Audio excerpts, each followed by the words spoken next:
पूरी पृथ्वी पर वायुदाब पेटियां याद रखने की सबसे आसान ट्रिक बता रहा हूं। उच्च वायुदाब पेटी, निम्न वायुदाब पेटी, उच्च वायुदाब पेटी, निम्न वायुदाब पेटी, उच्च वायुदाब पेटी, निम्न वायुदाब पेटी, उच्च वायुदाब पेटी। मतलब बिल्कुल सीधा सा, ऊपर से चलो, उच्च निम्न, उच्च निम्न, उच्च निम्न, उच्च। ये ट्रिक होती है जो हम रटते रहते हैं और याद नहीं होते हैं, ये उनके लिए बताइए। लेकिन इन्हें समझना बहुत ज़्यादा जरूरी है कि वायुदाब पेटियां एक्चुअल में होती क्या हैं, बनती कैसे हैं, और ये इसी क्रम में क्यों बन रही हैं। यदि हम दोनों तरफ से भी देखें तो ध्यान से देखना आप, उच्च निम्न, उच्च निम्न, तो इसी तरह से क्यों बन रही हैं, ये एक खास पैटर्न में क्यों बनती हैं, हमें ये समझना बहुत ज्यादा जरूरी है। क्योंकि केवल क्वेश्चन केवल यही नहीं आता कि वायुदाब पेटियां कहाँ कौन सी होती है, हमें ये भी पूछा जाता है कि डोल्ड्रम क्षेत्र कौन सा होता है, उपध्रुवीय क्षेत्र पर कौन सी वायुदाब पेटी होती है, उपोष्ण उपोष्ण क्षेत्र पर कौन सी वायुदाब पेटी होती है, इस क्षेत्र से कौन सी पवनें चलती हैं, पवनों की दिशा कौन सी होती है। हमसे पूछ लिया जाता है कि उष्ण कटिबंधीय क्षेत्र में या शीतोष्ण कटिबंधीय क्षेत्र में पवनों की दिशा क्या होती है, कार्लोइस बल क्या होता है, उसका प्रभाव कहां पर होता है। तो यही सब हम समझने वाले हैं। मात्र एक चित्र पर मैं पूरा का पूरा कॉन्सेप्ट आपको बताने वाला हूं, लेकिन उससे पहले कुछ बेसिक फैक्ट्स समझने बहुत ज्यादा जरूरी हैं। इस पूरे कॉन्सेप्ट को हम अभी समझेंगे, इसके बाद हम कार्लोइस बल को भी समझने वाले, ये होता क्या है एक्चुअल में। उससे पहले हमारी जो आज की क्लास है मैं उसको बता देता हूं, और वो फैक्ट्स जो हमें समझने हैं वो भी बता देता हूं।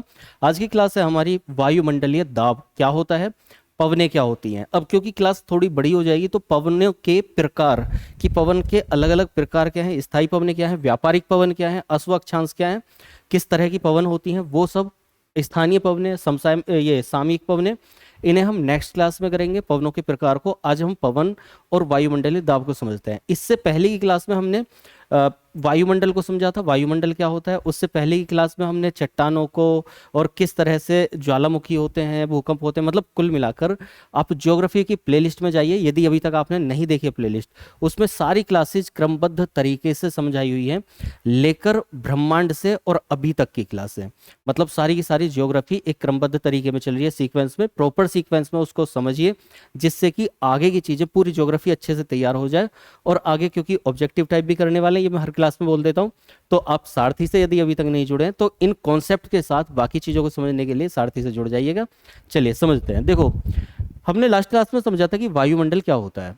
वायुमंडल को हमने देखा कि पृथ्वी के चारों तरफ, ये हमारी पृथ्वी है, इस पृथ्वी के चारों तरफ क्या है, एक एटमॉस्फेयर फॉर्म है। और किससे बना हुआ है वो, धूल मिट्टी। अगर हम बिल्कुल इसके चिपकी हुई सतह की बात करें तो धूल मिट्टी आ जाती है, थोड़ा सा और खुलेपन की बात करते हैं, गैसेज आ जाती हैं, वायु आ जाती है, हवा आ जाती है, जल वाष्प आ जाती है। और अगर हम बात करें और क्या क्या होता है, बादल होता है, आसमान में हवा, बादल, बारिश, तूफान, ये सारी चीजें कुल मिलाकर होती हैं। इन्हीं चीजों सबसे मिलकर बनता है एटमॉस्फेयर। अलग अलग 5 परतें होती हैं एटमॉस्फेयर की। सबसे पहले क्षोभ मंडल, इस तरह से देखो परतों का क्रम, और उनको इंग्लिश में भी उनका क्रम, अलग अलग परत में क्या होता है, जस्ट लास्ट क्लास में मैंने डिटेल में समझाया हुआ है, ठीक है। तो कुल मिलाकर यदि आपने वो क्लास नहीं देखी है तो पहले उसे देख लेना, थोड़ा सा ये समझने में और ज्यादा आसानी रहेगी। बाकी कोशिश करूंगा कि अगर अभी तक भी नहीं देखा तो समझा पाऊं। देखो, ये हमारी पृथ्वी है, पृथ्वी के चारों तरफ क्या है, एटमॉस्फेयर है। अब वो जो एटमॉस्फेयर है, तो उस क्लास में मैंने बताया था, संक्षेप में बता देता हूं कि एटमॉस्फेयर से होता क्या है। अब ये मान के चलो आप कि हमारे यहाँ पर बादल, बारिश, तूफान, आंधी, धूल मिट्टी, पानी, नमी हवा में, ये सब बनी हुई है। सोचो अगर ये नहीं होता तो क्या होता। अगर ये नहीं होता, बारिश नहीं होती, बादल नहीं होती, आसमान साफ होता, गैसें नहीं होती, हवा नहीं चल रही होती, तो सब कुछ खुला हुआ होता, मतलब कुछ होता ही नहीं। अब जब कुछ होता नहीं, सब कुछ खुला हुआ होता, तो उससे क्या होता, एटमॉस्फेयर नहीं होता।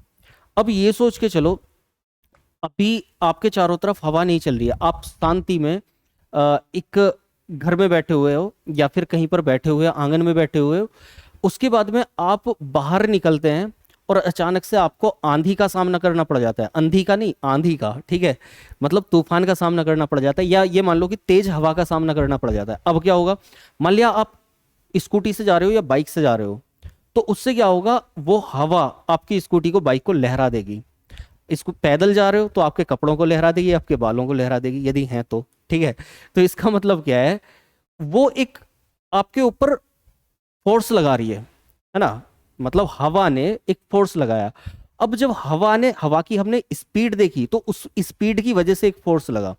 जब स्पीड की वजह से फोर्स लगा तो हमें उसका पता चला।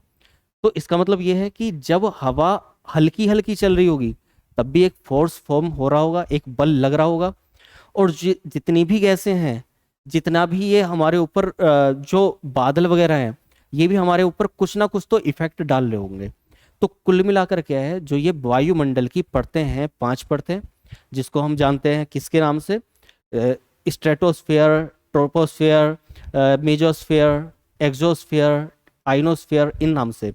तो वो क्या है, वो अलग अलग ऊपर से नीचे की तरफ दाब बनाती हैं। ठीक है, देखो यहाँ पर लिखा भी हुआ है, उसको मैं अभी समझाऊंगा कैसे। ये अच्छा इस लोगों की वजह से दिख नहीं रहा है, ऊपर के आगे यहाँ पर कम लिखा हुआ है, उसको अभी समझाऊंगा क्या। तो लास्ट क्लास में मैंने बताया था कि हमारी जो वायुमंडल की सबसे निचली परत है, एक बार मैं समझाने के लिए बहुत हल्का सा बता देता हूँ आपको। कुछ लोग भूल गए होंगे, कुछ लोगों ने किया नहीं होगा। ये हमारी पृथ्वी है।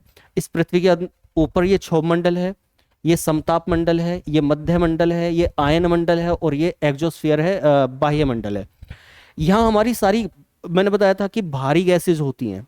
भारी गैसेज क्यों होती हैं, कोई भी भारी चीज होगी तो वो नीचे आएगी। जैसे एक एग्जांपल दिया था, ट्रक साइड से जा रहा है तो क्या होगा, धूल उड़ेगी। जब धूल उड़ेगी तो आप थोड़ी देर में देखोगे साफ हो गया है, थोड़ी देर बाद ही, क्योंकि धूल के कण, जो मिट्टी के कण थे, वो क्या हो गए, नीचे बैठ गए। क्यों बैठ गए, क्योंकि भारी थे हवा से। हवा से हल्के होते तो वो क्या होते, हवा में ऊपर उड़ते रहते। जैसे कि जब आप गैस वाला गुब्बारा लेते हैं, उसमें हाइड्रोजन हीलियम भरी जाती है जब, तो उससे क्या होता है, वो गैस हल्की होने की वजह से क्या होता है, हवा से हल्की गैस होती है तो वो हवा में ऊपर उड़ जाता है। यही कारण होता है। दूसरा एक और एग्जांपल दे रहा हूं मैं यहाँ पर।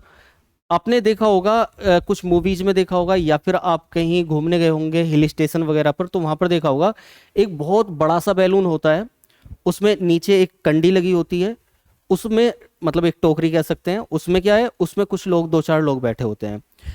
आग, फ्लेम जल रही होती है और उस गुब्बारे में लग रही होती है, ठीक है। और उस गुब्बारे में वो अंदर से आग की लपटें जाती हैं और वो आसमान में उड़ता रहता है। वो उड़ा किस वजह से, अगर ये समझ में नहीं आया तो कभी ना कभी आपने कैंडल, एक कैंडल काइट का नाम सुना होगा। मतलब कैंडल हम उस पर दिवाली पर भी उड़ाते हैं कैंडल, है ना, जिसको कैंडल बोल देते हैं, उसका नाम सुना होगा। तो वो क्या होता है, आग नीचे से जलाते हैं और बहुत हल्का सा पेपर होता है एक, और उससे क्या होता है, वो पेपर उड़ता चला जाता है, मतलब गोल गोल गुब्बारा सा होता है, वो ऊपर उड़ता चला जाता है। ऐसा होता क्यों है, क्योंकि जब हवा होती है गर्म, मतलब नीचे से आग जली और चारों तरफ की हवा ठंडी है, तो उससे क्या होगा, वो आग जलने से उसके अंदर की हवा गर्म हो जाएगी। ध्यान से समझना, सारे कॉन्सेप्ट को ध्यान से समझना। जब हवा गर्म हो जाएगी तो वो हल्की हो जाती है, और हल्की हल्की हवा होगी तो हल्की हवा भारी हवा से ऊपर चली जाएगी। तो यहां से 2-3 कॉन्सेप्ट निकल रहे हैं। पहली चीज तो ये, ठंडी हवा कैसी होगी, भारी होगी। हल्की हवा कैसी, गर्म हवा कैसी होगी, हल्की होगी। ठीक है, पहली चीज, मतलब ऐसा आपको याद रखने के लिए, लॉजिक याद रखने, ये साइंस के लॉजिक बीच बीच में बता देता हूं मैं, तो अगर याद रखने तो आप लिख लिया करो छोटे छोटे पॉइंट। तो ठंडी हवा कैसी होगी, भारी होगी, और गर्म हवा कैसी होगी, हल्की होगी। वही कारण है कि जब हम गर्म जगह, मतलब गर्म करते हैं किसी जगह को, तो उस पर कोई भी चीज हो वो ऊपर उड़ने की कोशिश करती है। ठीक है, तो बिल्कुल ऐसे ही यहां पर होता है। कुछ चीजें जो भारी हैं, जैसे कि बादल है, पानी है, पानी में नमी है, मतलब हवा में नमी है तो वो भारी हो जाएगी हवा। तो या फिर भारी गैसेज हैं, धूल मिट्टी के कण हैं, ठंडी हवा है, तो वो सारी कहां पर होती हैं, नीचे वाली उसमें। इसको बोलते हैं हम क्या, क्षोभ मंडल हिंदी में, और इंग्लिश में क्या बोलते हैं, स्ट्रेटोस्फियर। तो इसमें क्या होता है, इसमें सारी भारी हवा हो जाती है, सॉरी ट्रोपोस्फियर। तो इसमें क्या हो जाता है, इसमें सारी भारी हवा हो जाती है। देखो मैंने बताया भी था, एक्सोस्फियर, आयनोस्फियर, मेसोस्फियर। और ये बताया था मैंने याद रखने की ट्रिक के हिसाब से कि आप इंग्लिश अल्फाबेट में कन्वर्ट करो इन्हें, और ऊपर से जो इंग्लिश में सबसे पहले आता है उसको नीचे की तरफ ले आओ। जैसे ABCDEFGHIMNOPQRS, और फिर उसके बाद T, तो ये हो गया ट्रोपोस्फियर। ठीक है, तो यहां पर कुल मिलाकर भारी गैसेज हुई, उसके बाद में हल्की हुई, उसके बाद और हल्की, उसके बाद और हल्की, और फिर खुला हुआ आसमान। ठीक है, तो ये चीज हमने की थी, ये चीज मैंने समझा दी थी। अब हम आते हैं इस पर। तो होता क्या है, वायुमंडलीय दाब क्या होता है और वो कैसे काम करता है, उसके द्वारा पवनों पर क्या इफेक्ट बनता है, पवनें कैसे होती हैं, वो सबको समझते हैं। तो देखो वायुमंडलीय दाब क्या है, उस पूरी पृथ्वी पर, इस पूरी पृथ्वी पर जब इसके चारों तरफ वायुमंडल है, एटमॉस्फेयर है, तो एटमॉस्फेयर क्या करेगा, ये जो सारी गैसेज हैं, धूल है, मिट्टी है, जलवाष्प है, पानी है, बादल है, वो क्या करेंगे, एक प्रेशर फॉर्म करेंगे। ठीक है, मतलब एक दाब लगाएंगे। दाब क्या होता है, प्रेशर क्या होता है, कोई भी बल, मतलब एक बल, कोई भी बल का मतलब एक बल, हम इसको आप साइंस में समझते होंगे, एक बल जो किसी पर्टिकुलर एरिया पर लगता हो, ठीक है, उसको फोर्स बोलते हैं। मतलब मैंने इसको धक्का दे दिया, ये फोर्स किया, लेकिन इसको पर्टिकुलर एरिया पर मैं उसको फोर्स दे रहा हूं, तो वो क्या हो गया, एक दबाव। तो एक जो दबाव बन जाता है एक, वो उसी को क्या बोलते हैं हम, प्रेशर या फिर दाब हिंदी में। तो वायुमंडलीय दाब क्या है, पृथ्वी के चारों तरफ, यहां पर लिखा हुआ भी है, वायुमंडल द्वारा पृथ्वी धरातल या समुद्र तल के प्रति इकाई क्षेत्रफल पर लगने वाला दाब। मतलब पृथ्वी पर कहीं भी, इस पूरी पृथ्वी पर कहीं भी, किसी भी जगह जो इसके चारों तरफ के एटमॉस्फेयर से जो फोर्स लग रहा है, जो दाब लग रहा है, जो प्रेशर इस पर पड़ रहा है, उसी को हम क्या बोल रहे हैं, वायुमंडलीय दाब बोल रहे हैं। बिल्कुल आसानी से समझ में आ गया होगा। ठीक है, इसको बाद में करेंगे, पहले ये समझ लेते हैं कि ये होता मतलब कैसे काम करता है, कहाँ पर ज्यादा कहाँ पर कम होता है, इससे भी हमें क्वेश्चन होते हैं, तो ये समझ में आना चाहिए। यहाँ पर थोड़ा सा मैं देख रहा हूँ कि कुछ छोटा मतलब ये नहीं दिख रहा है, तो यहाँ पर लिखा हुआ है कम, इसको आप अपने हिसाब से एडजस्ट करना, लिख लेना।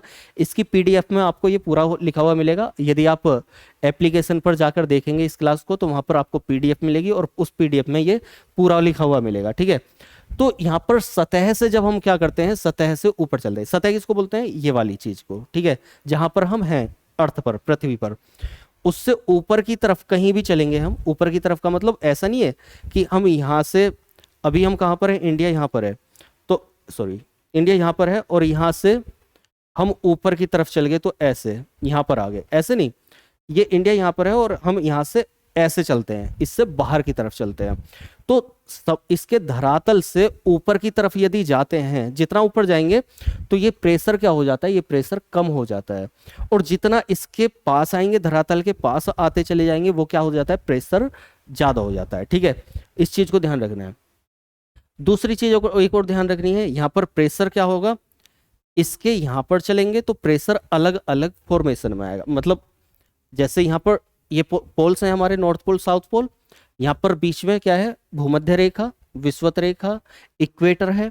तो यहाँ से जब इधर की तरफ चलेंगे आपस में, तो यहाँ पर क्या होगा, प्रेशर अलग अलग फॉर्म करेगा, मतलब अलग अलग टाइप से फॉर्म करेगा, उसको अभी देखेंगे हम। तो फिलहाल क्या है, सतह से यदि ऊपर चलते हैं तो वो क्या हो जाता है, दाब कैसा हो जाता है, कम हो जाता है, यहाँ पर कम लिखा हुआ है। यदि उससे नीचे चलते हैं, मतलब अंदर की तरफ चलते हैं, पृथ्वी के अंदर की तरफ जाते हैं, तो वो क्या होता है, दाब बढ़ता चला जाता है, प्रेशर बढ़ता चला जाता है। एक एग्जाम्पल याद रखना, जरूर याद रखना, और ये और भी जगह साइंस में भी काम आएगा, फिजिक्स में। क्या, जब हम पृथ्वी के ऊपर चलते हैं तो आपको याद, लास्ट क्लास में बताया था मैंने, हाँ वायुमंडल वाली क्लास में बताया था, पृथ्वी से ऊपर जाने पर क्या होता है, ताप, टेम्परेचर क्या होता है, कम होता चला जाता है। जब हम जाते हैं पहाड़ों पर तो क्या हो जाती है, ठंड हो जाती है, ठंड हो जाती है तो इसका मतलब टेम्परेचर कम हो गया। जब हम पहाड़ों पर जाते हैं तो वहां पर प्रेशर भी कम होता है, और फिजिक्स में आप पढ़ेंगे कि उसी प्रेशर के कम होने की वजह से जब वहां पर खाना बनाया जाता है तो वो खाना देर में पकता है। ठीक है, वो फिजिक्स में आप पार्ट में पढ़ लेंगे। लेकिन एक पार्ट और पढ़ेंगे फिजिक्स में, एक क्वेश्चन, कि जब आप वायुयान में जाते हैं, किसी फ्लाइट में जाते हैं, तो बहुत ऊपर जाते हैं, अगर वो फ्लाइट ज्यादा ऊपर चली गई है और प्रेशर मेंटेन नहीं हुआ है उस फ्लाइट के अंदर, जहाज के अंदर, तो वहां पर क्या हो जाता है, प्रेशर बहुत कम हो जाता है, जिसकी वजह से अगर प्रेशर ज्यादा कम हो गया तो क्या हो जाएगा, नाक से और कान से ब्लड आने लग जाएगा। ठीक है, तो एक एग्जाम्पल बताया है याद रखने के लिए क्वेश्चन को, दो एग्जाम्पल बताए हैं कि जब हम पहाड़ों पर जाते हैं या वायुयान में जाते हैं तो क्योंकि हम धरातल से ऊपर जा रहे हैं तो वो कैसा, प्रेशर कैसा हो रहा है, कम हो रहा है। और जब हम जमीन के अंदर जा रहे हैं या धरातल की तरफ जा रहे हैं तो वहां क्या हो रहा है, प्रेशर ज्यादा हो रहा है। कैसे एग्जाम्पल आपको समझ में आएगा, आप जब किसी स्विमिंग पूल में या फिर समुद्र में या फिर नदी में या फिर तालाब में, किसी भी चीज में, ठीक है, या नहर में, कहीं भी, या ट्यूबवेल में, होदी में, कुएं में, कहीं भी कूदेंगे, कूद के आराम से वहां पर तैरने की कोशिश करेंगे, जितना आप ऊपर होंगे, मतलब उसके पानी के ऊपर होंगे, सतह पर होंगे, तो आपकी बॉडी पर प्रेशर नहीं पड़ेगा। प्रैक्टिकल करके देख लेना। और जितने अंदर जाएंगे, मान लिया आपने सांस रोकने की कोशिश कर रहे हैं तो ऊपर थोड़ी देर के लिए रुक जाएगा, छोटी सी ट्रिक बता रहा हूँ। नीचे जितना जाएंगे वहां पर प्रॉब्लम होगी, आपको ऐसा लगेगा सीने पर कुछ भार पड़ रहा है, बहुत ज्यादा भार पड़ रहा है, और आप ज्यादा देर वहां पर नहीं रुक पाएंगे। इसका मतलब क्या है, क्योंकि हम पृथ्वी के अंदर जितना अंदर जाएंगे, पानी में जितना अंदर जाएंगे, उतना ही क्या होगा, प्रेशर ज्यादा पड़ेगा। ठीक है, इस चीज को ध्यान रखना है आपको। तो सतह से ऊपर जाते हैं तो प्रेशर कम हो जाता है, ये एटमॉस्फेरिक प्रेशर, एयर प्रेशर, वायुमंडलीय दाब। और जितना नीचे जाते हैं उतना क्या होता है, ये प्रेशर अधिक होता चला जाता है, ज्यादा होता चला जाता है। ठीक है, प्रेशर को नापते कैसे हैं, प्रेशर को नापते हैं, प्रेशर का मापन है, इकाई है इसकी मिलीबार, या तो मिलीबार में या हेक्टोपास्कल में। ठीक है, तो ये याद रखना है, पूछा जाता है। तो मिलीबार या बार या फिर हेक्टोपास्कल। ठीक, पास्कल और बार है किसकी इकाई है, दाब की, प्रेशर की। और ये हेक्टोपास्कल क्या, किस तरीके से नाप रहे हैं हम, वायुमंडलीय दाब को, इस बात को ध्यान रखना है। अब देखो, इसके मापन के लिए हम कुछ ना कुछ तो यंत्र उपयोग करेंगे, कुछ ना कुछ तो हम यूज करेंगे। जैसे टेम्परेचर नापते हैं तो थर्मामीटर लगाते हैं, थर्मामीटर यूज करते हैं। ठीक है, तो वैसे ही इसके लिए क्या यूज करेंगे हम, वायु दाब मापी, वायु दाब मापी। ठीक है, जिसको बोलते हैं बैरोमीटर। ठीक, जैसे बुखार नापने के लिए होता है थर्मामीटर, और वैसे ही जैसे भूकंप मापने के लिए क्या होता है, कमेंट करके बताना, क्योंकि मैंने ये समझाया हुआ है। तो वैसे ही वायुदाब मापने के लिए, इसको मापने के लिए क्या होता है, बैरोमीटर। कहां से बना हुआ है, बार से, इस बार से बना बैरोमीटर। ठीक है, याद रह जाएगा। और इसमें क्या होता है, पारा। जैसे थर्मामीटर में पारा होता है, वैसे ही इसमें भी क्या होता है, पारा होता है। अब उस पारे से हमें पता कैसे चलता है कि यहाँ पर प्रेशर ज्यादा है, कम है, या क्या हो रहा है, कैसे हो रहा है, इसको हम पढ़ेंगे चक्रवात में। लेकिन मैं यहाँ पर भी बता देता हूँ क्या होता है, क्योंकि ये यहाँ पर का भी विषय है।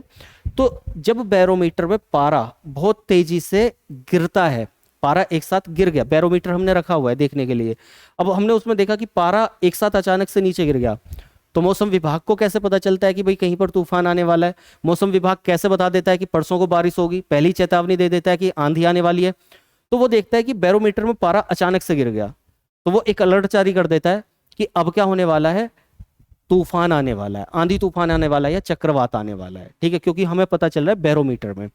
उसी बैरोमीटर में अगर क्या हो, पारा पहले गिरे, थोड़ा सा गिरे, और फिर धीरे धीरे चढ़ने लगे, तो इसका मतलब क्या होता है कि तूफान आने वाला था, गिर गया, लेकिन हल्का सा नीचे आके फिर चढ़ने लगा। तो तूफान आता बहुत तेजी से, लेकिन वो क्या हो गया, वो बारिश में कन्वर्ट हो गया।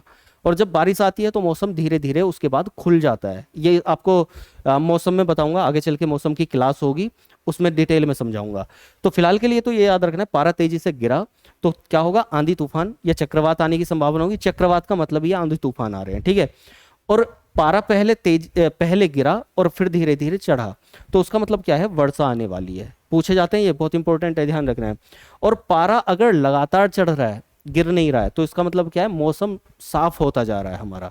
देखो ऐसे समझो, पारा, हमने बैरोमीटर रखा हुआ है हमारे पास में, पारा चढ़ता जा रहा है, मतलब मौसम साफ है। अचानक से गिर गया, मतलब तूफान, आंधी तूफान, चक्रवात आ गया, गिर के उठ गया, तो मतलब बारिश होने वाली है।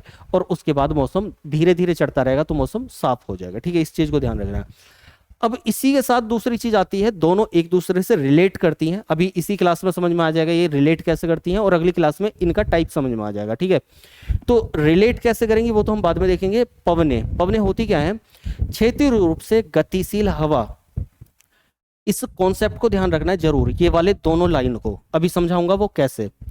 तो क्षैतिज रूप से चलने वाली हवा को बोलते हैं हम पवन, लेकिन कुछ रूप में ये ऊर्ध्वाधर भी चलती हूँ। देखो क्षैतिज क्या है, क्षैतिज का मतलब है हॉरिजॉन्टल, ऐसे। ठीक है, ऐसे, इस तरह से कोई जा रहा है, वो क्षैतिज जा रहा है। ऊर्ध्वाधर क्या है, ऐसे सीधा ऊपर की तरफ, ये ऊर्ध्वाधर है। ठीक, तो क्षैतिज हॉरिजॉन्टल, ऊर्ध्वाधर वर्टिकल। ठीक है, तो इसके चारों तरफ जो क्षैतिज हवाएं चलती हैं, मतलब चारों तरफ जो भी हवाएं चल रही हैं, उन्हीं को क्या बोल रहे हैं हम, पवन बोल रहे हैं सिंपली, है ना। तो क्षैतिज रूप में गतिशील हवा, इस चीज को याद रखना है कि ये कैसे चलती हैं, उच्च वायुदाब से निम्न वायुदाब की ओर। वायुदाब का क्या होता है वो बता दिया है। उच्च वायुदाब, निम्न वायुदाब क्या होगा अभी बताऊंगा। फिलहाल ऐसे ध्यान रखो, सिंपली लैंग्वेज में, ठंडे से गर्म की तरफ, ये भी मैंने लिख दिया जिससे कि ये समझ में आ जाए। इसका मतलब क्या है, देखो अभी वहां पर बताया था, थोड़ी देर पहले मैंने बताया था, जहां पर ठंडी हवा होगी वो कैसी होगी, भारी हवा होगी। और ठंडी हवा होगी, जब भारी हवा होगी तो दाब कैसा बनेगा, प्रेशर कैसा बनेगा, उच्च बनेगा। उच्च का मतलब ज्यादा प्रेशर। देखो यहां से समझो, सतह से नीचे जा रहे हैं तो कैसा प्रेशर बन रहा है, अधिक हो रहा है, प्रेशर क्या हो रहा है, ज्यादा हो रहा है। और नीचे हवा कैसी होती है, ठंडी होती है। जब ठंडी हवा है नीचे तो प्रेशर कैसा हो जाएगा, वहां का ज्यादा हो जाएगा, जिसको हम बोलेंगे, ज्यादा का मतलब उच्च वायु दाब। ठीक है। और जब हम ऊपर की तरफ गए तो हवा कैसी होगी, गर्म होगी। और जब गर्म होगी ऊपर हवा तो वायु दाब कैसा बनेगा, वायु दाब बनेगा हमारा निम्न वायु दाब। मतलब निम्न का मतलब कम वायु दाब, हल्का वायु दाब। अगर ये चीज समझ ली, ये कॉन्सेप्ट समझ लिया, तो आपको चक्रवात समझ में आ जाएंगे। चक्रवात क्या होते हैं, पृथ्वी चक्रवात क्या होते हैं, पूरी एक क्लास होती है, वो समझ में आ जाएंगे। अगर ये क्लास समझ ली तो आपको नेक्स्ट क्लास समझ में आ जाएगी कि पवनों के प्रकार कौन से, कैसे बनते हैं, पवनें कैसे चलती हैं, वो समझ में आ जाएगा। ये समझ लिया तो अभी जो आगे कॉन्सेप्ट समझाने वाला हूं, पूरी पृथ्वी पर पवनें, तो वो समझ में आ जाएंगी कैसे उनकी फॉर्मेशन होती है। तो इसको ध्यान रखो। हवा कैसे चलती है, ठंडे से गर्म की तरफ चलती है। अभी हमने थोड़ी देर पहले किया था कि हमने गुब्बारे को ठंडी जगह पर रखा, हमने उसमें आग भरी, वो गर्म हो गया, हवा गर्म बनी, वो क्या हो गया, ऊपर की तरफ उड़ गया। ठीक है। ऐसे याद रखो, जब हमारे यहाँ पर गर्मी होती है तो गर्मी के बाद क्या होती है, बरसात होती है। मौसम वाले उसमें क्लास में समझाऊंगा इसको, ऐसा ही क्यों होती है कि गर्मी के बाद ही बरसात क्यों आती है। ठीक है। सर्दियों में थोड़ी बहुत बारिश आ जाती है, उसका अलग कारण होता है। तो फिलहाल क्या, ठंडे से गर्म की तरफ हवा चलती है, और ठंडे का मतलब होता है उच्च वायु दाब। ठंडा मतलब नीचे, और वायु दाब कैसा होगा, वहां पे ज्यादा होगा। गर्म का मतलब क्या होता है, निम्न वायु दाब, मतलब हल्का वायु दाब होगा। ठीक है। अब पवनों के प्रकार ये हम नेक्स्ट क्लास में करेंगे। स्थायी पवनें, सामयिक या मौसमी पवनें, और तीसरी चीज हमारी स्थानीय पवनें। अलग अलग टाइप की पवनें होती हैं, इनके अंदर भी पवनें चलती हैं। हरमट्टन क्या होती है, चिनूप क्या होती है, व्यापारिक पवनें क्या होती हैं, अस्वक्षांश क्या होते हैं, ये सब हम लास्ट क्लास में देखेंगे। ठीक है। तो ये समझ में आ गया कि वायुमंडलीय दाब क्या होता है और ये पवनें क्या होती हैं। ठीक है। इसके बाद हम आगे चलते हैं, तो हम इसे समझते हैं कि वायुदाब पेटियां क्या होती हैं। ठीक है। वायुदाब पेटियों को एटलीस्ट समझना बहुत जरूरी है। यहाँ से क्वेश्चन बनता है तो बड़ा कंफ्यूजिंग क्वेश्चन होता है, और ये बड़ी आसान सी चीज है, थोड़ा सा टिपिकल है लेकिन आसान इसको बनाया गया है। ठीक है। आसान बनाया है, मैंने कोशिश की है पूरी पूरी। तो उसमें आप समझना, देखो ये सीधी सीधी ट्रिक तो बता दी, ऊपर से चलो, उच्च से चलो, उच्च निम्न उच्च निम्न उच्च निम्न उच्च, ऐसे करके। लेकिन ऐसा हो क्यों रहा है, वो चीज समझो। सबसे पहले समझना है कि पूरी पृथ्वी पर गर्मी सर्दी बनती कैसे है। तो उसके लिए मैं दो चीजें बता रहा हूं। पूरी पृथ्वी पर आगे का कॉन्सेप्ट जो आगे यूज करेंगे और फिजिक्स में भी होता है, उसको अभी बता रहा हूं। पूरी पृथ्वी पर गर्मी सर्दी कैसे बनती है, दो चीजों से बनती है। या तो हम ये बीच वाली जगह से ध्रुवों की तरफ जा रहे हो, ध्रुव क्या होता है, पोल, यहाँ नॉर्थ पोल की तरफ या साउथ पोल की तरफ जा रहे हो, तो यहाँ पे गर्मी होगी और इधर सर्दी होती चली जाएगी। ऐसा क्यों होगा, ये पहला कॉन्सेप्ट है, ध्यान समझना। हालांकि मैंने जब पृथ्वी और सूर्य का संबंध ये वाली क्लास समझाई थी, वहां पर इसको डिटेल में समझाया था ऐसा होता क्यों है। तो अभी थोड़ा संक्षेप में बता देता हूँ। सूरज की किरणें यहाँ पर इस क्षेत्र में पड़ती हैं सीधी। ठीक है। पहले दो चीजें बता देता हूँ। देखो पृथ्वी की सतह से, यहाँ पर इसको समझ लो, ये पृथ्वी का धरातल है, सतह है। इससे अगर हम ऊपर चलेंगे, हवा में चलेंगे, तो पहला मंडल जो हमारा एटमॉस्फेयर मिलेगा वो क्षोभ मंडल मिलेगा। ठीक है। वहां पर क्या होगा, टेम्परेचर में कमी आएगी, तापमान कम होगा, ठंडी हो जाएगी। जैसे हम पहाड़ों की तरफ चलते चले जाएं तो जमीन से ऊपर की तरफ जा रहे हैं तो क्या होती है, ठंड होती चली जाती है, तापमान में कमी होती चली जाती है।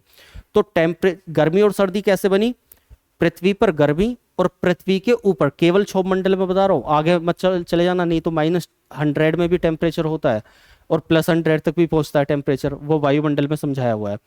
तो क्षोभ मंडल में जब जब हम पृथ्वी के सतह से ऊपर की तरफ चलते हैं तो वहां क्या होती है, ठंड होने लग जाती है, तापमान कम होने लग जाता है, पृथ्वी की सतह पर गर्मी या तापमान ज्यादा रहता है। पहला कॉन्सेप्ट। दूसरा कॉन्सेप्ट यहाँ वाला है जो हमें यूज करना है, मतलब हमारी आज की क्लास के लिए और कल की क्लास के लिए बहुत ज्यादा इंपॉर्टेंट।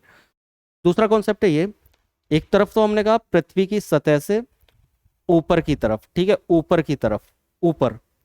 दूसरा मैं बता रहा हूं पृथ्वी के जो, ये तो आपको पता होगा, नहीं पता है तो दोबारा सुन लो, मतलब पहली क्लास में नहीं सुना हो तो अक्षांश देशांतर में।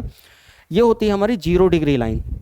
0 डिग्री लाइन इसको बोलते हैं इक्वेटर या भूमध्य रेखा या विषुवत रेखा। वो लाइन जो पूरी अर्थ को, पूरी पृथ्वी को दो बराबर हिस्सों में बांट देती है। ठीक है। उसके अलावा होती है एक हमारी कर्क रेखा, एक होती है मकर रेखा, एक मतलब tropic of cancer, tropic of capricorn. लेकिन हमने आज की क्लास में उस तरीके से ना बांट के, उसका रीजन है यहाँ पर हमने पृथ्वी को 3 बराबर हिस्सों में बांट दिया। 0 डिग्री लाइन, जीरो के बाद में 30, 60 और 90 है। 0, 30, 60, 90 है, मतलब 30 डिग्री, 30 डिग्री, 30 डिग्री, 3 बराबर खाने कर दिए। ये समझाने के लिए भी है और ये एक्चुअल में होगा भी, ठीक। अब ऐसा ध्यान समझना, ये जो 0 डिग्री लाइन है, 30 डिग्री लाइन, 60 और 90 है, जितना हम इससे ऊपर की तरफ जाएंगे, अक्षांशों की तरफ जाएंगे, तो होता क्या है, सूर्य की किरणें यहां पर पड़ती हैं सीधी इस जगह पर, और ऊपर की तरफ हो जाती है तिरछी। होता क्यों है ऐसे? जब हम यहाँ से टॉर्च से लाइट डालेंगे यहाँ पर, तो होगा कि यहाँ पर तो सीधी लाइट पड़ेगी उसकी, और यहाँ पर क्योंकि ये गोल है पृथ्वी, तो ध्यान से देखना, यहाँ पर दिख रहा होगा, चलो यहाँ पर दिख रहा है, ये पृथ्वी क्योंकि इस तरीके से है, ऐसे है, यहाँ पर बताता हूँ, ये पृथ्वी ऐसे है, तो यहाँ पर तो सीधी लाइट पड़ेगी, लेकिन यहाँ क्या होती चली जाएगी, यहाँ तिरछी लाइट होगी, यहाँ भी और यहाँ भी। तो सीधी लाइट पड़ रही है, सीधी आग लग रही है उसको, तो वहां पर क्या होगा, गर्मी होगी, और ऊपर की तरफ और यहाँ की तरफ क्या होगी, सर्दी होगी, ठीक है। तो बिल्कुल सीधा सीधा सा आप अपने माइंड में डाल लो इस चीज को कि गर्मी सर्दी का 2 रिलेशन, पृथ्वी के सतह से ऊपर गए तो ठंड, और पृथ्वी की सतह पर आए या अंदर गए पृथ्वी के तो क्या होगी, गर्मी होगी। अंदर भी बताया था पृथ्वी की, जब हमने आंतरिक संरचना वाली क्लास करी थी उसमें अंदर वाली चीज को बताया था कि कैसे कैसे पृथ्वी के भाग बटे हुए हैं, देख लेना। ज्योग्राफी की प्लेलिस्ट में सारी क्लासेज क्रमबद्ध तरीके से मिल जाएंगी, मैं फिर से बोल रहा हूँ, या एप्लीकेशन पे चले जाना, सारी क्लासेज वहां भी मिल जाएंगी। देखो, तो अभी मैंने बताया यहाँ पर क्या होगी, गर्मी होती है बहुत ज्यादा, सूर्य की किरणें यहाँ, सूर्य यहाँ तक पहुंचता है केवल, उसके बाद सूर्य की किरणें तिरछी होती चली जाती हैं। तो जितनी तिरछी हो जाएंगी सूर्य की किरणें, वहां पर क्या होगा, वहां पर हो जाएगी ठंड। एग्जाम्पल के रूप में दोपहर को सबसे ज्यादा गर्मी होती है, क्योंकि सूर्य की किरणें बिल्कुल सीधी पड़ रही होती हैं हमारे ऊपर। सुबह और शाम में क्या होता है, सुबह को सूरज पूरब में होता है, मतलब मेरे इधर यहाँ पे पूरब है, तो सूरज की किरणें क्या होती हैं, इधर पूरब, सूरज पूरब से निकल रहा होता है, तो सूरज की किरणें हमें सीधी नहीं पड़ती, उनका डिस्टेंस बढ़ रहा है ना, ऐसे। तो वहां पर क्या होगा, सर्दी होगी, गर्मी नहीं हुई। शाम को क्या होगा, पश्चिम में छिपेगा, जब वहां पे पहुंच जाएगा तो वहां भी सीधी नहीं पड़ रही है, तो वो किरण आ रही हैं, वो तिरछी किरणें आ रही हैं, तो वहां भी क्या होगा, सर्दी नहीं हो, मतलब सर्दी होगी, गर्मी नहीं होगी। तो सीधा है तो गर्मी, तिरछी है तो सर्दी, बिल्कुल वही चीज है। सीधा है तो गर्मी, और तिरछा है तो, मतलब तिरछा है तो इतनी ही सर्दी होती चली जाएगी। समझ गए इस चीज को? तो इसलिए पृथ्वी पर क्या होता है, बिल्कुल बीच में भूमध्य रेखा के आसपास बिल्कुल गर्मी होती है। तो ये पहले वाले भाग को हमने 30-30 के 3 खानों में बांटा, तो इस पहले वाले भाग को ऊपर भी और नीचे भी 30 डिग्री तक हम क्या बोलते हैं, हम बोलते हैं, गर्मी को बोलते हैं उष्ण। गर्मी का मतलब क्या है, उष्ण, उष्ण मतलब गर्मी। तो ये हो जाता है उष्ण कटिबंध। कटिबंध क्षेत्र आगे आएंगे, कटिबंध क्या होते हैं, हम वनस्पति के हिसाब से, इसके बंटवारे के हिसाब से इसको कटिबंध बोलते हैं, ठीक है। तो इसको बोलते हैं हम क्या, उष्ण कटिबंध, ये वाला और ये वाला। इसको बोलते हैं हम उत्तरी, उत्तर की तरफ, ये दक्षिण की तरफ, उत्तरी गोलार्ध, दक्षिणी गोलार्ध। तो उत्तरी गोलार्ध में ये 30 डिग्री तक नॉर्थ तक, एन का मतलब नॉर्थ, 30 डिग्री नॉर्थ तक क्या हो गया, उष्ण कटिबंध, और 30 डिग्री साउथ तक क्या होगा, उष्ण कटिबंध, गर्मी वाला क्षेत्र, ठीक है। ध्यान समझ लेना, यहाँ क्या होगी, यहाँ बिल्कुल सर्दी होगी। सर्दी को बोलते हैं शीत, शीत मतलब ठंड, बिल्कुल कड़ाके की ठंड। तो यहाँ पर क्या होती है, बहुत ज्यादा ठंड होती है।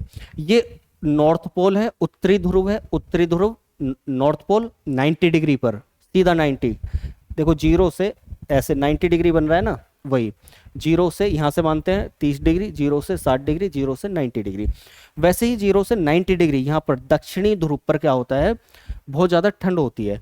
तो ये कैसा क्षेत्र हो गया, ये हो गया शीत क्षेत्र। तो उष्ण क्षेत्र, शीत क्षेत्र।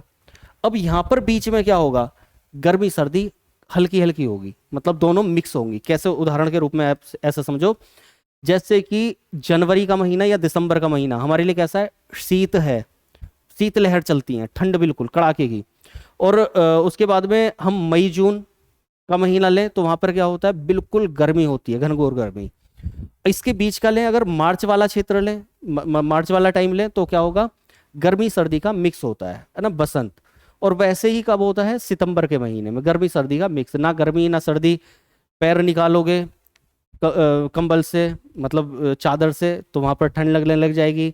पंखा चलाओगे ठंड लगेगी, पंखा बंद करोगे गर्मी लगेगी, वो वाला मौसम। तो बिल्कुल वैसे ही है, यहाँ पर क्या होगा, गर्मी होगी, यहाँ पर क्या होगा, सर्दी होगी। उष्ण शीत, शीत उष्ण, ये क्या हो जाता है, शीत उष्ण दोनों का संधि। जब हम हिंदी में आपने संधि पढ़ी होंगी, तो शीत, शीत और उष्ण की संधि करके देखना, शीतोष्ण बन जाएगा। ओ की मात्रा आ जाती है। कौन सी संधि होती है वो आपको पता होगा, नहीं पता हो तो हिंदी पढ़ना, उसमें समझ आएगा। तो ये उष्ण, ये शीत क्षेत्र, ये उष्ण क्षेत्र, बीच में हो गया शीतोष्ण क्षेत्र। शीत क्षेत्र उष्ण क्षेत्र, बीच में हो गया शीतोष्ण क्षेत्र। तो ये हो जाता है हमारा उष्ण कटिबंध, ये कटिबंध, और ये हो जाता है शीतोष्ण कटिबंध। समझ में आ गया इतनी चीज को। अब देखो यहाँ पे वायु दाब की जब बात होगी, तो मैंने बताया था यहां पर क्या है, बिल्कुल सर्दी, यहां पर बिल्कुल सर्दी, यहां पर इसकी अपेक्षा यहां पर क्या है, गर्मी, यहां पर क्या है, गर्मी, यहां पर बीच में क्या है, बिल्कुल गर्मी। ऐसा मान लो बीच में तो बिल्कुल गर्मी है, बहुत भयंकर गर्मी, इसको बोलते हैं हम डोल ड्रम का क्षेत्र। तो बीच में जब बिल्कुल गर्मी है, तो ये वाले क्षेत्र का प्रेशर कैसा होगा, वायु दाब कैसा होगा। वायु दाब ध्यान से देखो, पहले तीन वायु दाब को समझने के लिए तीन वायु दाब समझो।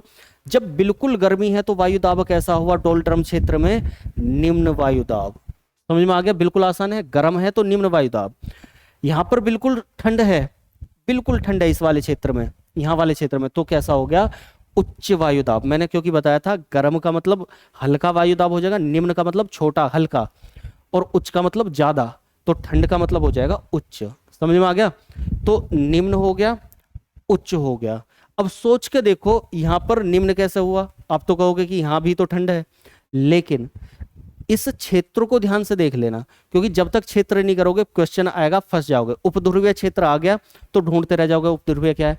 तो ध्यान से देखो, ये कैसा क्षेत्र है, उष्ण क्षेत्र, ये कैसा क्षेत्र है, उष्ण क्षेत्र है। उष्ण के एक शब्द होता है, मैं यहां पर लिख के दिखा देता हूं आपको, उप। इसको ध्यान रखना, इसका अर्थ होता है निकट, कहीं पर लिख लेना, निकट, ठीक है। जैसे कि राष्ट्रपति, उपराष्ट्रपति, तो उपराष्ट्रपति के सबसे निकट वाला पद कौन सा हुआ, उपराष्ट्रपति।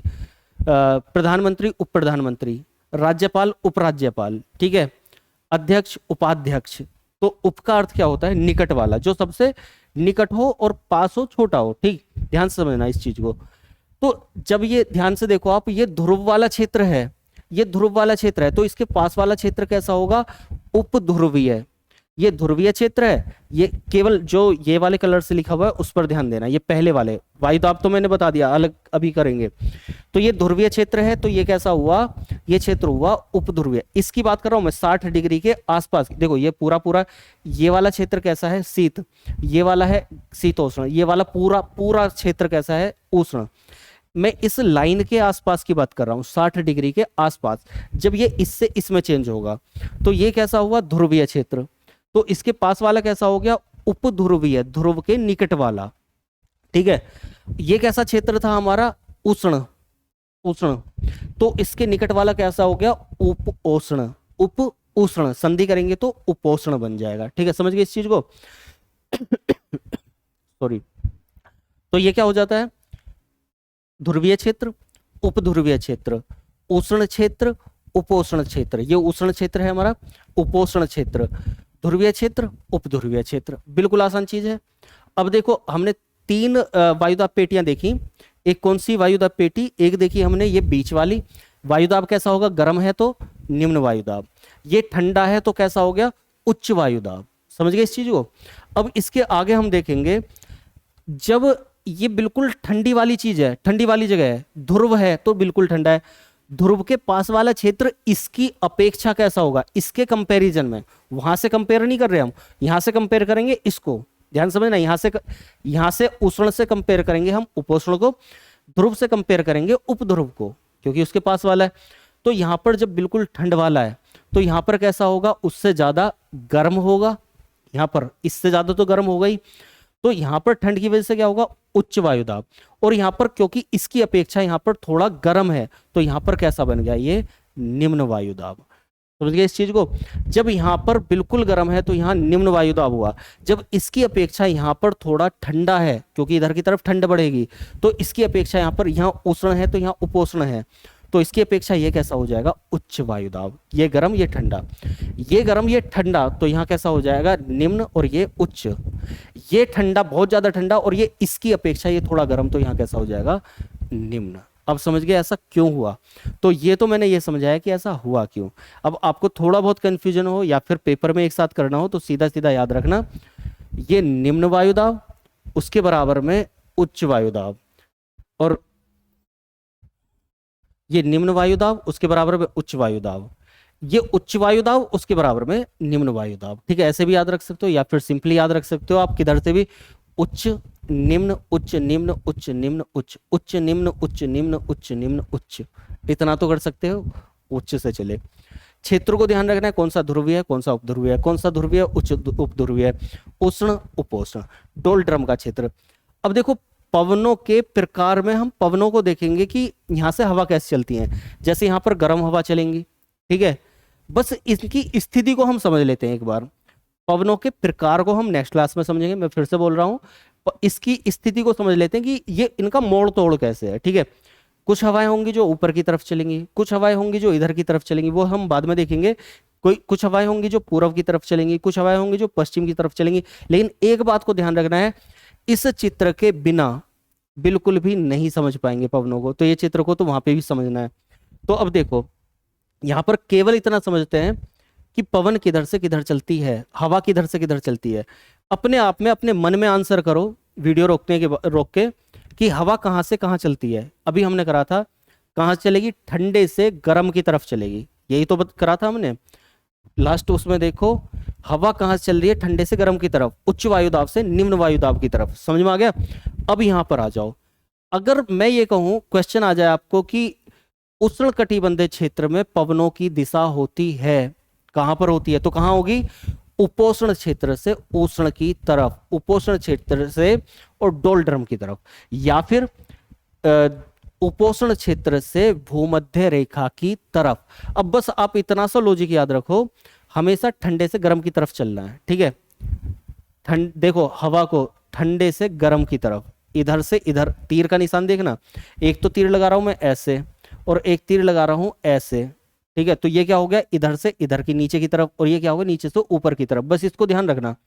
अभी इसको ध्यान मत करो कि इधर जा रहा है या इधर जा रहा है, वो मुड़ जाती हैं पवनें, वो समझाऊंगा अभी कार्डियोस बल समझा के। पहले ये समझो आप कि हवा यहाँ कैसे चलेगी, तो यहाँ से इसकी तरफ चलेगी, क्योंकि ये कैसा है, ठंडा है, ये कैसा है, उसकी अपेक्षा गर्म है, तो ठंडे से गर्म की तरफ। ठीक है, यहां हवा कैसे चली, यहाँ पे देखो, यहाँ पे बिल्कुल गर्म वाला क्षेत्र है और उसकी अपेक्षा ये कैसा है, ठंडा, तो ठंडे से कैसी होंगी, गर्म की तरफ, ठंडे से गर्म की तरफ। बीच में तो ठंडा ही है ना, सॉरी गर्म है, दोनों तरफ ठंडा है इसके, तो यहां से गर्म की तरफ। या ऐसे मान लो निम्न वायु दाब की तरफ चलेंगी, उच्च वायु दाब से चलेंगी, तो यहां से कैसे चलेंगी, इसकी तरफ, ऐसे करके। ठीक है, मुड़ क्यों रही है, मोड़ी क्यों है, वो अभी समझाने वाला हूं। तो फिलहाल चलो चल रहे, तो फिलहाल क्या, यहां से इधर की तरफ, उच्च से निम्न की तरफ। ठीक है, यहां से ऐसे, तो उपोष्ण से डोलड्रम की तरफ या उष्ण की तरफ चलेंगी हवा। उसके अलावा यहाँ पे आते हैं, तो यहाँ पे कैसा था, ये ठंडा है ये गर्म है, तो यहाँ से यहाँ की तरफ होगी। ठीक है, यहाँ पर ये उच्च है, ये उच्च से, दोनों तरफ उच्च से निम्न की तरफ, तो यहाँ पर।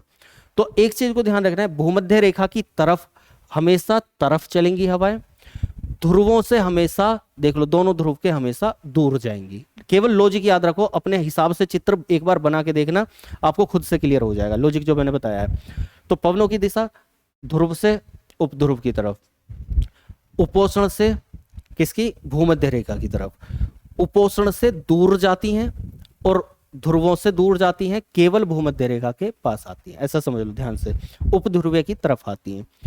अब देखो ये मुड़ क्यों रही है पवनें, या फिर ये पश्चिम की तरफ जा रही हैं और ये पूर्व की तरफ आ रही हैं, ये वाली पश्चिम की तरफ, ये पूर्व की तरफ, तो ऐसा क्यों है।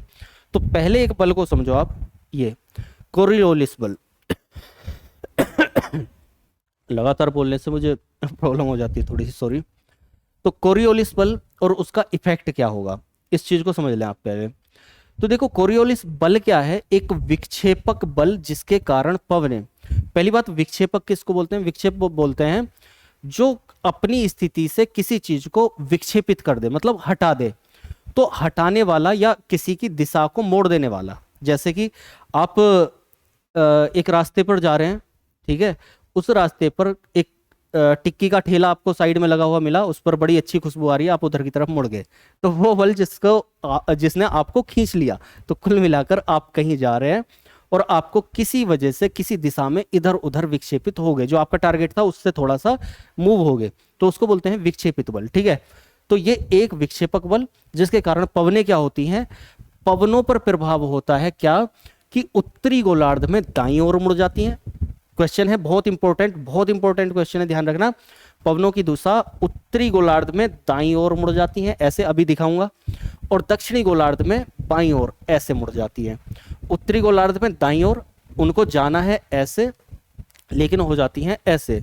दक्षिणी गोलार्ध में आना है ऐसे, लेकिन हो जाती हैं ऐसे। ठीक है, इस चीज को ध्यान रखना है। तो उत्तरी गोलार्ध में दाईं ओर मुड़ जाती हैं, दक्षिणी गोलार्ध में बाईं ओर मुड़ जाती है। ठीक है, अभी इसको देखेंगे कैसे। साथ में ये देख लेते हैं, कार्लियोस बल का मान विषुवत रेखा पर शून्य होता है और ध्रुवों पर अधिकतम होता है। कार्लियोस बल का मान, कोरियोलिस बल का मान विषुवत रेखा पर, इस भूमध्य रेखा पर, इक्वेटर पर क्या होता है, शून्य होता है, ना के बराबर होता है, और यहाँ पर बहुत ज्यादा होता है। ऐसा होता क्यों है, तो फिजिक्स का लॉ है, बहुत ज्यादा डिटेल में जाने की जरूरत नहीं है, फिर भी हल्का सा बता देता हूं मैं। यहाँ पर इसको समझ लेंगे तो हल्का सा आ जाएगा। वायु की गति तीव्र तो विक्षेपक बल उतना अधिक। मतलब अगर आपको क्वेश्चन आ जाए कि वायु की गति का या वायु तीव्र होने पर कॉरियोलिस बल का पर क्या प्रभाव पड़ेगा, या पवनों की दिशा पर क्या प्रभाव पड़ेगा, तो जितनी तेज हवा होगी उतना ही क्या होगा, ये बल बढ़ेगा, और जब ये बल बढ़ेगा तो क्या होगा, वो ज्यादा मूव होगा। कोरियोलिस बल है क्या, मतलब एक साइंटिस्ट का नाम है कोरियोलिस, उन्होंने बताया कि भैया पवन को, हवा को जाना तो सीधा चाहिए, लेकिन ये घूम रही है ऐसे करके, और जिसकी वजह से पृथ्वी पर कुछ कुछ अलग अलग तरह के इफेक्ट हमें देखने को मिल रहे हैं। तो ऐसा होता क्यों है, ऐसा इसलिए होता है, उन्होंने बोला कि भाई ये पृथ्वी घूम रही है, जब ये घूम रही है तो ये कुछ तो इफेक्ट डालेगी, कुछ इफेक्ट डालेगी, तो यहां पर शायद उतना इफेक्ट नहीं पड़ेगा, ठीक है, यहां पर ज्यादा इफेक्ट पड़ेगा। एक प्रेशर यहां पर ज्यादा मेंटेन होगा, सॉरी, एक बल यहां पर ज्यादा लगेगा, यहां पर कम लगेगा। तो ऐसी कुछ बातें बताई, तो उनका नाम था कोरियोलिस, उन्हीं के नाम पर इस बल को, इस फोर्स को कोरियोलिस बल कहा गया।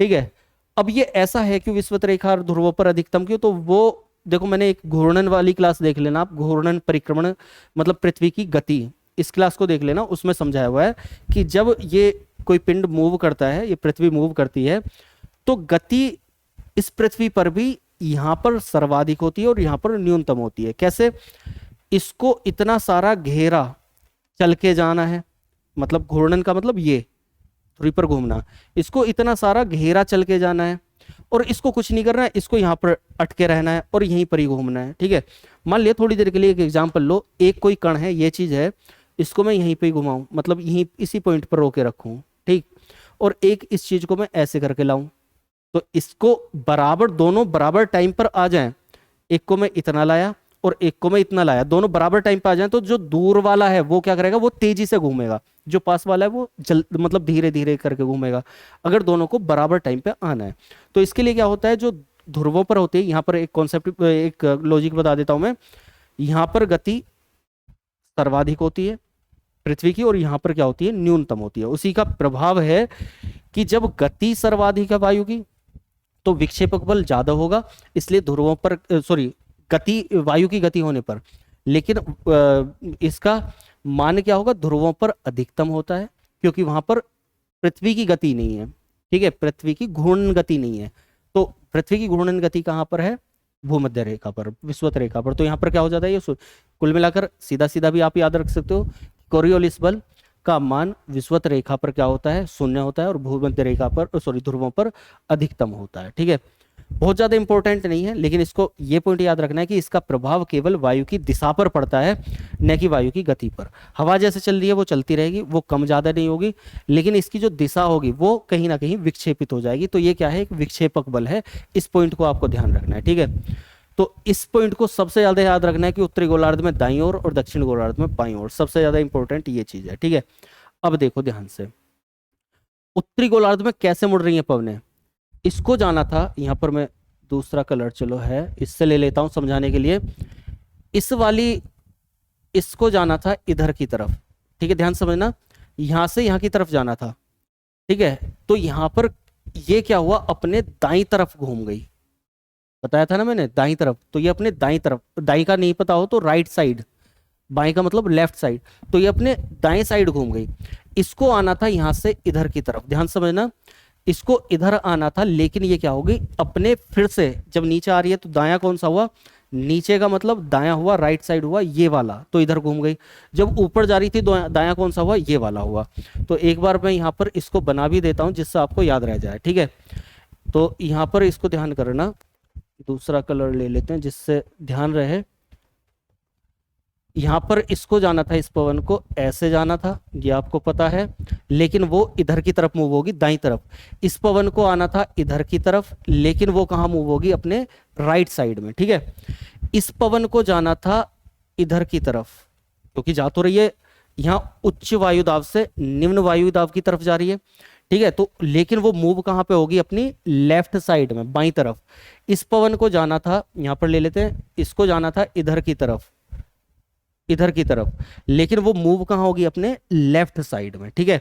तो ये रीजन है जो मैंने चित्र बनाकर दिखाया। अब इसमें क्वेश्चन किसी भी तरीके से आ जाता है, बहुत सारे क्वेश्चन इससे बन जाते हैं, वो सारे क्वेश्चन यहाँ पर लिखे नहीं है, ऑब्जेक्टिव्स में उनको करेंगे। बस आप ये समझ लेना क्वेश्चन कैसे हो सकते हैं। क्वेश्चन हो जाएगा कि उष्ण कटिबंधीय पवन में क्षेत्र में पवनों की दिशा होती है कैसी, किसी भी क्षेत्र में पवनों की दिशा पूछ लेगा, या फिर हमसे ये पूछ लेगा कि उष्ण कटिबंध में पवनों की दिशा, ऑप्शन बदल देगा तो होगी भूमध्य रेखा की तरफ, भूमध्य रेखा से दूर, कहाँ, कैसे, क्या। तो बहुत सारे क्वेश्चन बनते हैं, एक दो क्वेश्चन मैं बता देता हूं। यहाँ पर हमसे पूछ लेगा कि उपध्रुवीय क्षेत्र में पवनों की दिशा निम्न वायुदाब से उच्च वायुदाब की तरफ होती है, उच्च वायुदाब से निम्न वायुदाब, सॉरी, उपध्रुवीय क्षेत्र में पवनों की दिशा होती है। ऑप्शन एक तरह से ऑप्शन आए कि उपध्रुवीय क्षेत्र की तरफ या उपध्रुवीय क्षेत्र से दूर, ठीक है, पहला ऑप्शन इस तरह के हो गए।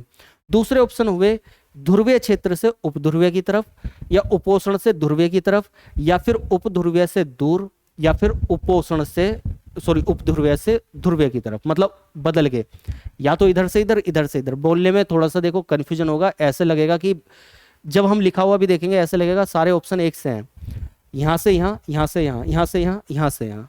हमें उसको समझना है पर्टिकुलर कि किस तरह से बोल रहा है, ठीक है। बाकी पवनों की दिशा होती किधर है, ये पूर्व और पश्चिम वाला कॉन्सेप्ट मैं पवनों में समझाऊंगा जब हम पवन समझेंगे। तो फिलहाल के लिए, अभी छोड़ना मत क्लास को, 1 मिनट सुन लेना पूरा। फिलहाल के लिए आपको क्या ध्यान रखना था, वायुमंडलीय दाब क्या होता है, उससे रिलेटेड चीजें एक बार दोबारा से देख लो क्या है, ये कैसे है।